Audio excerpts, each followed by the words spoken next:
এই কোরআন শরীফটা আসলে আমাদের জন্য সলিউশন কিনা, এই সময়ের 20 শতাব্দীর 21 শতাব্দীর বয়ান কোরআন শরীফ আছে কিনা,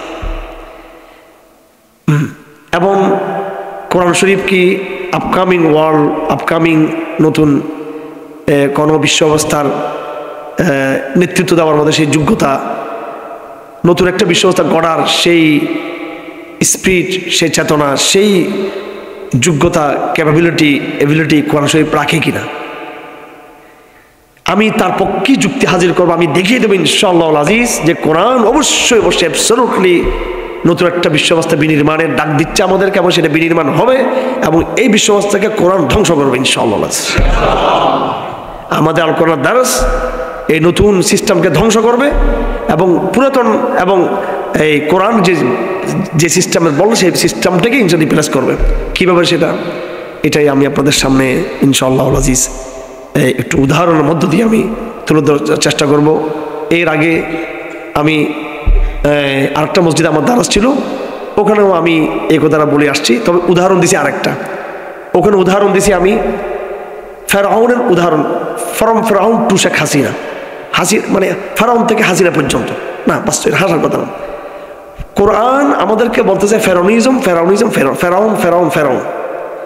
তো কোরআন শরীফে কোথাও হাসিনার কথা উল্লেখ নেই, মোদির কথা উল্লেখ নেই, ট্রাম্পের কথা উল্লেখ নেই।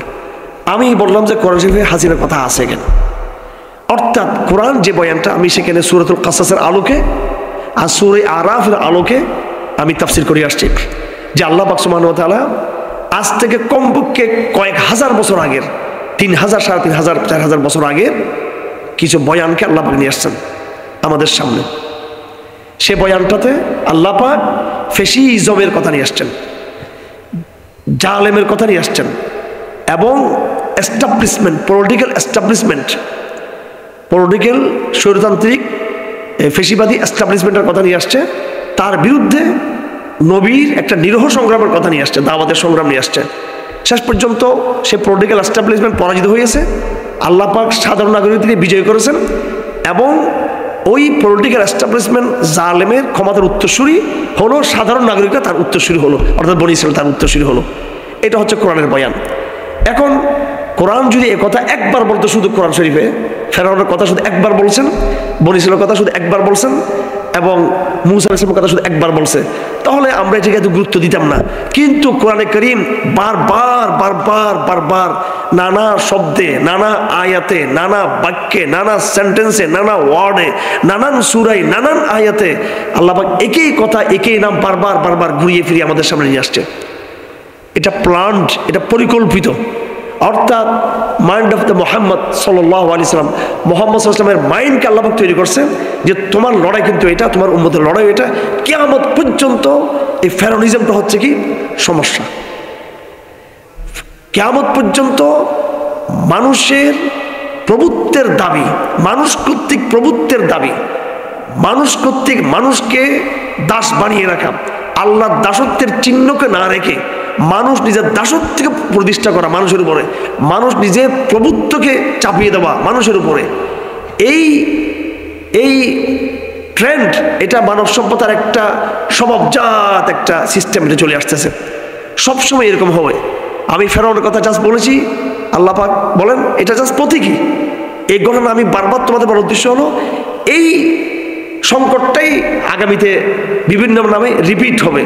কখনো সেটা রোমান সাম্রাজ্যের নামে, কখনো সেটা পারস্য সাম্রাজ্যের নামে, কখনো সেটা ইউরোপীয় এই এম্পায়ার নামে, কখনো ইউরোপের জাতিরাষ্ট্রের শয়তানির নামে, কখনো আধুনিক সভ্যতার নামে, কখনো এটা সোভিয়েত ইউনিয়নের যে বিশাল এই সাম্রাজ্যের নামে, কখনো সেটা এই আমেরিকান নেতৃত্বাধীন জাতিসংঘের যে নতুন ওয়ার্ল্ড অর্ডার এই নামে, কখনো কনফুসিয়ান সভ্যতার নামে। এক এক সময় এক এক সভ্যতা। এবং ভারতবর্ষে সেন, গুপ্ত, তারপরে পাল, বিভিন্ন সাম্রাজ্যের গিয়েছিল, নানান সাম্রাজ্যের নামে, নানান সাম্রাজ্যের আমলে, নানান সভ্যতার আমলে রাজনৈতিক ক্ষমতার জায়গা থেকে আল্লাহর তৌহিদকে চ্যালেঞ্জ করা হবে।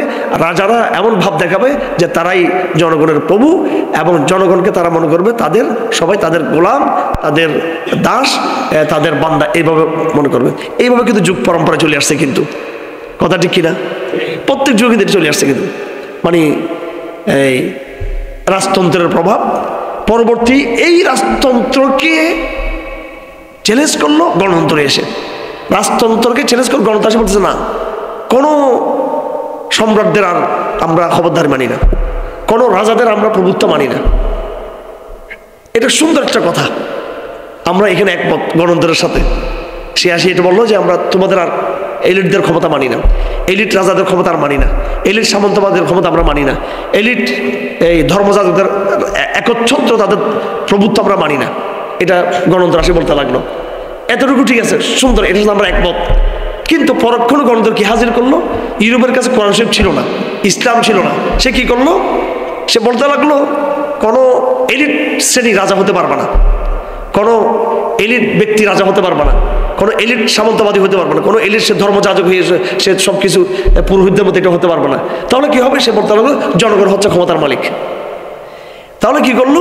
ওই প্রভুত্বটা যেটা একটা বিশেষ শ্রেণীর মধ্যে সীমাবদ্ধ ছিল, যে প্রভুত্বটা সামন্তবাদী ভূস্বামীদের মধ্যে সীমাবদ্ধ ছিল, মানুষের উপর প্রভুত্ব করার যে চরিত্র ধর্মযাজক পুরোহিতদের মধ্যে সীমাবদ্ধ ছিল, গণতন্ত্র এসে সে প্রভুত্বটা প্রত্যেকটা মানুষকে দিয়ে দিল যে এখন তোরা সবাই প্রভু। এখন ঠিক না বেঠিক? যে সবাই যা মত, আমি যা বলি তা হবে, সবার মতের স্বাধীনতা আছে।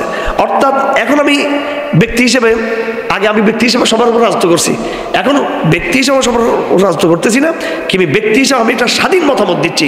এই স্বাধীন মতামতে আমি আল্লাহর মতামতকে কিন্তু আমরা কি করতেছি না, তাওয়াক্কুল করতেছি না। কিন্তু আমি তার মানে আগে একটা শ্রেণী ছিল প্রভু, একটা ব্যক্তি ছিল প্রভু, আর এখন গণতন্ত্র এসে প্রত্যেকটা মানুষকে আলাদা আলাদা আলাদা আলাদা কোটি কোটি প্রভু তৈরি করছে। এখন আবার প্রভু আমি। দেখেন আপনাদের মধ্যে অনেক শিক্ষিত আছেন, আমার কথাটাকে কাটেন আপনারা, ভাঙেন, প্রমাণ করেন এটা। হিউম্যানিজম মানে কি? মানবতাবাদ মানে কি? প্রত্যেকটা মানুষ হিউম্যান বিং, সে এমনি এমনি দুনিয়াতে আসছে, তার কোনো লক্ষ্য উদ্দেশ্য নেই, এবং সে তার চিন্তার ক্ষেত্রে কর্মক্ষেত্রে সম্পূর্ণ স্বাধীন। সে হিউম্যানিজম, মানবতাবাদ, যা চায় তা করবে মানুষ। আমি ইউরোপীয় ইতিহাস 30 বছর গবেষণা করে আজকে এখানে কথা করে বলতেছি। আমি এখানে আপনারা কিছু ছোট ভাইয়েরা কি বলবো, আপনাদের প্রফেসরদেরকে নিয়ে আসেন, ডক্টরদেরকে নিয়ে আসেন আমার সামনে, ডক্টর সলিমুল্লাহ নিয়ে আসেন, এখানে আরও যারা সবগুলো নিয়ে আসেন। কারণ আমার কাছে কোরআন শরীফ আছে, এটা দিয়ে আমি ইনশাআল্লাহ একেবারে সবগুলোর একেবারে দুলিশাত করতে পারবো ইনশাআল্লাহ।